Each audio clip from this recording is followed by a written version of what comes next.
ಈಶ್ವರತ್ವವನ್ನು ಪಡೆದವನು ನೀವು. ಲೋಕದಲ್ಲಿ ಹಾಗೆ ನೋಡಿದರೆ ಪರಮೇಶ್ವರನನ್ನು ಮೆಚ್ಚಿಸಿ ಏನೇನೋ ಪಡೆಯುತ್ತಿದ್ದಾರೆ. ಆದರೆ ಅವನ ಸ್ಥಾನಕ್ಕೆ ಸಮನಾದಂತಹ ಗೌರವ ಮತ್ತೆ ಯಾರಿಗೂ ಸಿಕ್ಕಿದ್ದಿಲ್ಲ. ಅವರೆಲ್ಲ ಹೇಳ್ಕೊಳ್ಬಹುದು, ನಾನು ಇವರಿಗೆಲ್ಲ ಒಡೆಯ, ಹಾಗಾಗಿ ನಾನು ಈಶ್ವರ.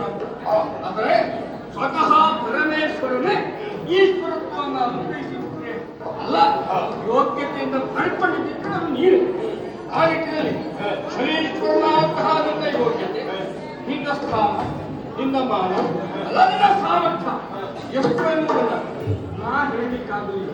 ಯಾಕೆಂದ್ರೆ ಪ್ರಪಂಚ ಕಂಡಿದೆಯೇ, ಕೇವ ತೆಗೆದು ಬಿಡು. ನೀರು ಹುಟ್ಟಿದಾಕ್ಷಣದಿಂದಲೇ ನಿನ್ನ ಪ್ರಭಾವವನ್ನು ಕಾಣಿಸುತ್ತದೆ.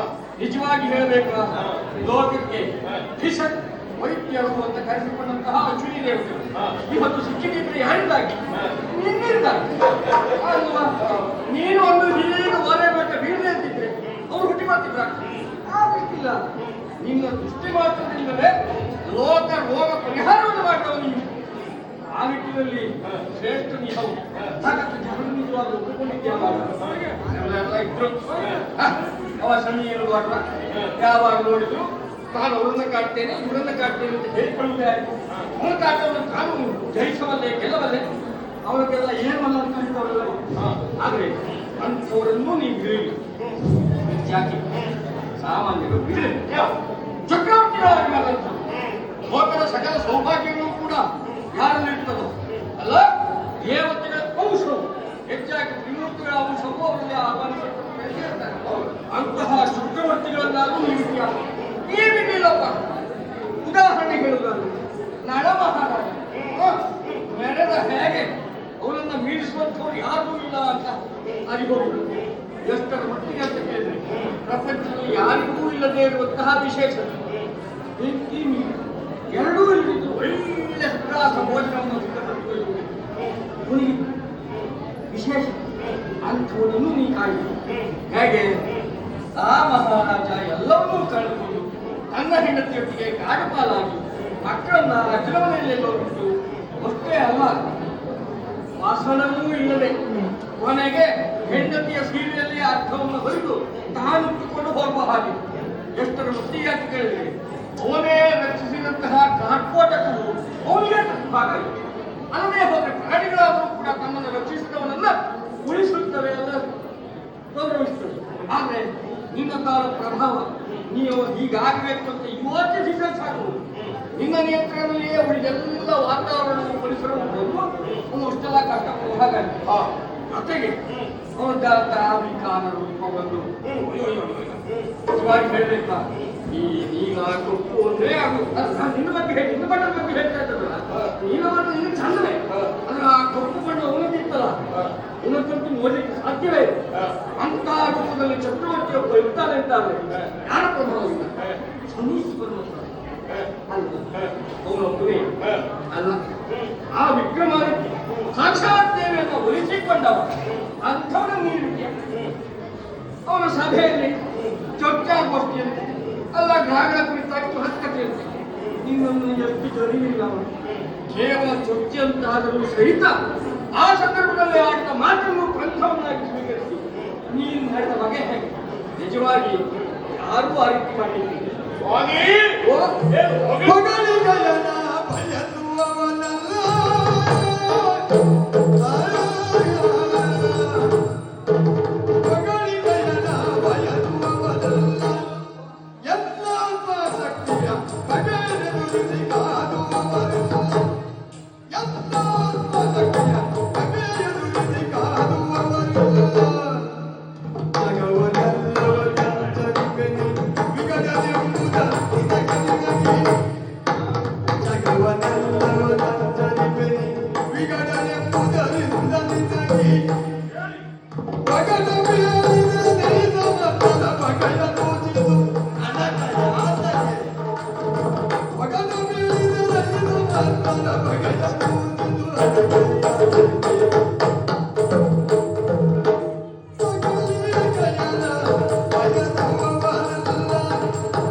ಏನೋ ಜಿಜ್ಞಾಸೆ ಗಹನವಾದ ವಿಷಯ ಬಗ್ಗೆ ನಿಮ್ಮದು ಉತ್ತರವನ್ನು ಯಾಚಿಸಿದ್ರೆ ನಾನು ಹೊಗಳ್ತಾ ಇದ್ದೇನೆ ಅಂತ ಮೈ ಮುಖವ ನಿನ್ನನ್ನು ಹೋಗದೆ ಮತ್ತೆ ಯಾರು ಹೋಗುದು? ಹೊಗಳಬೇಕಾದ ಅಗತ್ಯವೇ ಇಲ್ಲ. ಮತ್ತೆ ನನಗೆ ಹೊಗಳಿಕೆ ಹೊಸತಲ್ಲವೂ ಅಲ್ಲ, ಹೊಗಳಿಕೆಗೆ ನಾನು ಒಪ್ಪುವುದೂ ಅಲ್ಲ, ಜಗಳಿದ ಅಕ್ಷರದಲ್ಲಿ ಬಿಟ್ಟು ಹೋಗುವುದೂ ಅಲ್ಲ ನಾನು. ಹಾಗಾಗಿ ನನಗೆ ಹೊಗಳಿಕೆ ಬೇಡ. ನೇರವಾಗಿ ನಿಮ್ಮಲ್ಲಿ ಹೇಳುವುದು ಜಿಜ್ಞಾಸೆ ಅಂದ್ರೆ ಏನು ಗೊತ್ತುಂಟ? ನನಗೆ ಸ್ವಲ್ಪ ಮೈತುರಿಕೆ ಪ್ರಾರಂಭ ಆಗಿದೆ. ಯಾರು ಕಂಡ್ರು ಹೋಗಬೇಕು ಅಂತ ತಿಳಿಬೇಕು ಅಂತ ಮಾಡುವುದಕ್ಕೆ ಕೇಳ್ತೇನೆ. ಈ ಕಾಲದಲ್ಲಿ ನನಗೆ ಸರಿಸಾಟಿಯಾಗಿ ನನ್ನೊಡನೆ ಕಾಳಾಖಾಡಿಯಾಗಿ ಹೋರಾಡುವಂತ ಹಣ ಪರಾಕ್ರಮಿಗಳು ಯಾರಾದರೂ ಇದ್ರು ಸುದ್ದಿ ಹೇಳಿ. ಹೇಳಿ ಏನೂ ಹೇಳಲಿಕ್ಕಿಲ್ಲ. ಅಲ್ಲ, ಯಾರು ಇಲ್ಲ ಅಂತ ಅಂದ್ರೆ ಒಬ್ಬ ಸಮರ್ಥನಾದಂತಹ ವ್ಯಕ್ತಿ ತಾನು ಕೆಲಸ ಮಾಡುವ ಕಾಲಕ್ಕೆ ಸ್ವಲ್ಪ ಯೋಚನೆ ಮಾಡಿ ಮಾಡ್ಬೇಕು. ಯಾವ ಕಾಲಕ್ಕೆ ಎಷ್ಟು ಕೆಲಸ ಮಾಡ್ಬೇಕು, ಯಾವ ಸ್ಥಳದಲ್ಲಿ ಎಷ್ಟು ಕೆಲಸ ಮಾಡ್ಬೇಕು. ಇನ್ನೊಂದು ಪುಣ್ಯಾತ್ಮ ಯಾವತ್ತು ನೋಡಿಯೂ ಕೆಲಸವೇ, ನಿಮ್ಮ ಕೆಲಸವೇ ನಿಲ್ಲದಿದ್ದ ಕಾರಣ ಮತ್ತೆ ಕಾಡಿಗೆ ಯಾರಿದ್ದಾರೆ ನನಗಿಂತ ಹೆಚ್ಚಾಗ್ತಾರೆ ಅಂತವ್ರು ಬೇಕು ಈಗ ನನಗೀಗ. ಎಲ್ಲರಿಗೂ ಈ ಕಾಡಿಗೆ ಆಗಿದೆ. ಈ ಕಾಡನ್ನೇ ಬಿಟ್ಟವ್ರು ಯಾರಾಗ್ತಿದ್ದಾರೆ? ಯಾರು ಇಲ್ಲ. ನನ್ನ ಕಾಡಿಲ್ವಾ? ಅಲ್ಲಲ್ಲಿ ನನಗೆ ಶಾಪ ಬಂದದಲ್ಲ. ಈಗ ಅದೆಲ್ಲ ಹಿಂದಿನ ಕಥೆ ಆಯ್ತು. ನನಗೆ ಇನ್ನು ಮುಂದೆ ವರ್ತಮಾನ ಕಾಲದಲ್ಲಿ ನನಗೆ ಸರಿ ಸಾಟಿಯಾದವರು ಯಾರಿದ್ದಾರೆ, ನಾನು ಮಾಡುವುದಕ್ಕೆ ಸರಿ ಸಮಾನರಾದವರು ಯಾರಿದ್ದಾರೆ? ಅದುವೇ ನಾನು ಏನೋ ಸ್ವಲ್ಪ ನಿಮ್ಮ ವಿಶೇಷತೆ ಹೇಳಿ ಹೋಗುವ ಹಾಗೆ ಸರಿ ಹೇಳಿದ್ರೆ ನಿಮಗೆ ಸಂತೋಷ ಆಗಿದೆ ಅಂತ ಒಬ್ಬರ ಬಗ್ಗೆ ಹೇಳು. ಯಾರು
ಸರಿ ನೆನಪು ಮಾಡಿ ಮಾಡ್ಕೊಂಡಿ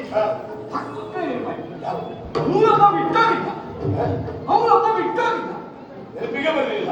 ಇದು ನನಗೆ ಈಗ ನೆನಪಾಯ್ತು ಅಥವಾ ನಿನಗೆ ಮೊದಲೇ ನೆನಪಾಗಿಲ್ವೋ ನನಗೆ ಗೊತ್ತಿಲ್ಲ.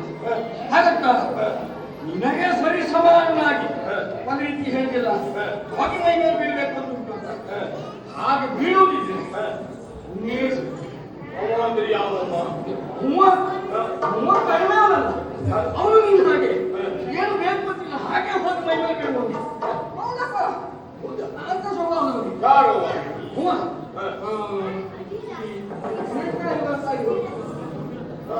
ಆ ತ್ರೇತಾಯುಗದಲ್ಲಿ ಶ್ರೀರಾಮಚಂದ್ರ ಆ ಶ್ರೀರಾಮಚಂದ್ರ ದಾಸನಾಗಿ ದೂತನಾಗಿ ಆ ಸೇವೆಯನ್ನೇ ಮಾಡ್ತಾ ಇದ್ದವ ಹನುಮಂತ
ಮಾಡ್ತೀರಿ ಏನು?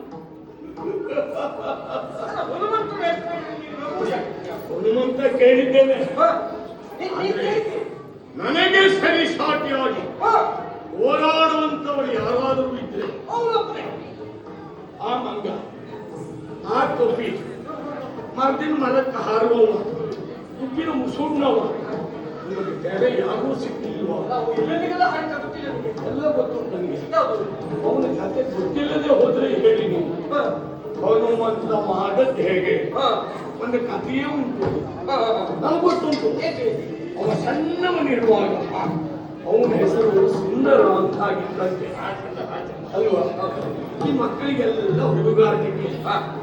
ಒಂದು ದಿವಸ ಸೂರ್ಯೋದಯದಲ್ಲಿ ಹ? ನಭೋಮಂಡಲವನ್ನ ನೋಡಿದಂತೆ ಒಳ್ಳೆ ಕೆಂಪು ವರ್ಣದಿಂದ ನಭೋಮಂಡಲ ಕಂಗೊಳಿಸ್ತಾ ಇತ್ತು. ಹೀಗೆ ದಿಟ್ಟಿಸಿ ನೋಡಿದಾಗ ಉದಯಿಸಲಿರುವಂತಹ ಸೂರ್ಯ ಕೆಂಪಗೆ ದುಂಡಗೆ ಕಾಣ್ತಾ ಇದ್ದ. ಸೂರ್ಯೋದಯ ಹಾಗೆ ಅಲ್ವಾ? ಆ ಚಂದ. ಅರುಣೋದಯ, ಕಿರಣೋದಯ, ಸೂರ್ಯೋದಯ ಗೊತ್ತುಂಟಲ್ಲ ನಿಮಗೆ. ಹೌದಪ್ಪ. ಇವನಿಗೆ ಹ? ಮಂಗ ಅಲ್ವ ಇವ? ಹ? ಆ ಕೆಂಪು ಸೂರ್ಯನನ್ನು ನೋಡಿ ಹ? ಹೊನ್ನು ಎನ್ನುವಂತ ಭ್ರಮೆ ಬಂತು. ಹ? ಈ ಮಂಗನಿಗೆ ಹಾಗೆ ಅಲ್ವಾ? ಹ? ಮರದಲ್ಲಿ ಹಣ್ಣು ಮೇಲೆ ಉಂಟು ಒಂದು ಆ ಕ್ಷಣದಲ್ಲಿ ಹ? ಹಾರುವುದೇ ಅದು ಉದ್ಯೋಗ ಅಲ್ವಾ? ಅದು ಇನ್ನೊಂದೇ ಇದು. ಅಲ್ವಾ? ಇವ ತರ ಮಾಡಲಿಲ್ಲ. ಹ? ಆ ಸೂರ್ಯನನ್ನ ಹ? ಹಣ್ಣು ಅಂತ ಭ್ರಮಿಸಿ ಭಾವಿಸಿ ಹ? ನಭೋಮಂಡಲಕ್ಕೆ ಹಾರಿದಂತೆ. ಹ. ಹೋಗಿ ಸೂರ್ಯನನ್ನ ಹಿಡಿಯಬೇಕು ಹ? ಅಂತ. ಹ? ಅಲ್ಲಿಗೆ ಅಲ್ಲಿಗೇನಾಯ್ತು? ಏನಾಯ್ತು? ಹ, ಹ, ಹ, ಹ. ದೇವೇಂದ್ರ ಏನ್ ಮಾಡಿದ? ಅಯ್ಯೋ, ಒಂದು ಪೆಟ್ಟು ಕೊಟ್ಟದ್ದೇ. ಇವನನ್ನು ಹೀಗೆ ಬಿಟ್ರೆ ಸೂರ್ಯನನ್ನು ಇವು ಹಿಡಿಲಿಕ್ಕೆ ಹೊರಟಂತಾದ್ರೆ ಹ? ನಾಳೆ ಪ್ರಪಂಚದ ಪರಿಸ್ಥಿತಿ ಏನಾಗ್ತದೆ? ಹೌದಪ್ಪ. ಸೂರ್ಯೋದಯ ಇಲ್ಲದೆ ಹೋದ್ರೆ ಹ, ಹ, ಹ, ಹ. ಅಲ್ವಾ? ಪ್ರಪಂಚವೇ ಹಾಳಾಗ್ತದೆ. ಇವನನ್ನು ಬಿಟ್ಟು ಇವ್ನು ಇಷ್ಟೇ ಅಲ್ಲ, ಇನ್ನೂ ಎಷ್ಟೋ ಹಾರ್ತಾನೆ ಅಂತ ಹ? ಯೋಚನೆ ಮಾಡಿದ. ಕೈಯಲ್ಲಿ ವಜ್ರಾಯುಧ ಇರ್ತಾ ಇರುವ ಬಿಸಾಡಿದ್ದಾರೆ. ಹೋಗಿ ಅವನ ಮುಸುಡಿಗೆ ಹೊಡೆಯಿತು. ಸುಡಿಗಲ್ಲ? ಮುಸುಡು ಆಗತ್ತು, ಹೊಡೆದದ್ದು. ಮೂಗಿನ ಕೆಳಗೆ ತುಟಿಯ ಮೇಲೆ ಇರುವಂತ ಈ ಭಾಗವನ್ನ ಹೊನ್ನು ಅಂತ ಹೇಳ್ತಾರೆ. ಆ ವಜ್ರಾಯುಧದ ರಭಸಕ್ಕೆ ಪೆಟ್ಟಿಗೆ ಅವನ ಮುಖ ಇದ್ದಿದ್ದು ಮುಸುಡಾಗಿ ಹೋಯ್ತಂತೆ, ಉಪ್ಪಿ ಹೋಯ್ತಂತೆ. ಅಂತ ಮಂಗನ ಸಂತಾನವ ನನಗೆ ಸರಿ ಸಮಾನ. ಅಯ್ಯೋ ಪುಣ್ಯಾತ್ಮ, ಈ ಕಥೆ ಅರ್ಧ ಕೇಳಿ ಹೇಗೆ? ಅರ್ಥ ಮಾಡ್ತಾವ? ಅಲ್ಲ, ಬ್ರಹ್ಮ